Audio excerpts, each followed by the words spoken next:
अगर तुमको ये लगता है ना कि तुम्हारी सास टॉक्सिक है या तुम्हारा ससुर टॉक्सिक है और वो तुम्हारे पति को भड़काता है, तो ये तुम्हारी बेवकूफ़ी है। कोई आदमी इतना बेवकूफ़ नहीं होता। हर आदमी दो रोटी खाता है, उसको पता है क्या सही है क्या गलत है, उसको सब समझ में आता है। वो भी बाहर जा रहा है, नौकरियां करने जा रहा है, कॉर्पोरेट में काम कर रहा है, इतनी बुद्धि उसके भी पास है कि कौन व्यक्ति किस मतलब से क्या बोल रहा है।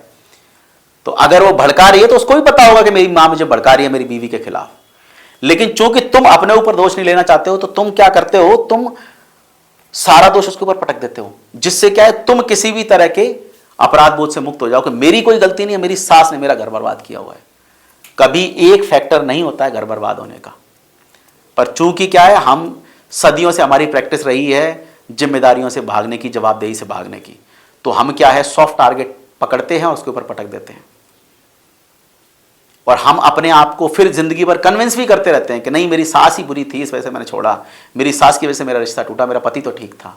अरे तुम बेवकूफ खुद को बना चुके हो, अब दुनिया को बनाने के बाद में अब उस बात को कन्विंस भी कर रहे हो खुद को कि नहीं साहब मैं सही थी, वो गलत थे। ऐसा नहीं होता है।